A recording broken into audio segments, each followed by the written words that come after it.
Andhra Pradesh assembly ఎన్నికల సమయంలో 3 పార్టీలు హోరాహోరీ పోరాటాలతో పాటు అల్లు అర్జున్ రాయలసీమ పర్యటన హాట్ టాపిక్ అయింది. తాజాగా హీరో అల్లు అర్జున్ నంద్యాల పర్యటనలో నిర్లక్ష్యంగా వ్యవహరించిన 2 కానిస్టేబుళ్లపై ఉన్నతాధికారులు చర్యలు తీసుకున్నారు. కానిస్టేబుళ్లు స్వామినాయక్, నాగరాజును వీఆర్కు పంపిస్తూ ఆదేశాలు జారీ చేశారు. YCP sitting MLA Shilpa Ravi ఇంటికి అల్లు అర్జున్ వచ్చినప్పుడు భారీగా జనం రావడంపై వివాదం తలెత్తింది. ఇప్పటికే ఈ ఘటనలో SP Raghuveera Reddy, DSP Ravinder Reddy, CI రాజారెడ్డికి నోటీసులు ఇచ్చారు. మరో 2 స్పెషల్ బ్రాంచ్ కానిస్టేబుళ్లపై చర్యలు తీసుకున్నారు.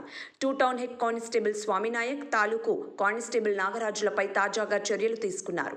60 రోజుల్లో శాఖాపరమైన విచారణ పూర్తి చేయాలని ఎన్నికల కమిషన్ సూచించింది.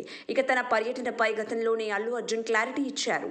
నంద్యాల అసెంబ్లీ నియోజకవర్గం వైఎస్ఆర్సీపీ అభ్యర్థి శిల్పా రవిచంద్ర కిషోర్ రెడ్డి తన స్నేహితుడని, అందుకే ఆయనకు మద్దతుగా నంద్యాల వెళ్లాలని చెప్పాడు. శిల్పా రవి నాకు 15 ఏళ్లుగా మిత్రుడు. అతనికి మద్దతు ఇస్తానని గతంలో మాట ఇచ్చాను. రాజకీయాలతో సంబంధం లేకుండా స్నేహితుడిగా మాత్రమే శిల్పా రవికి మద్దతుగా నంద్యాల వెళ్లాను. నాకు రాజకీయాల్లోకి వచ్చే ఉద్దేశం అస్సలు లేదు.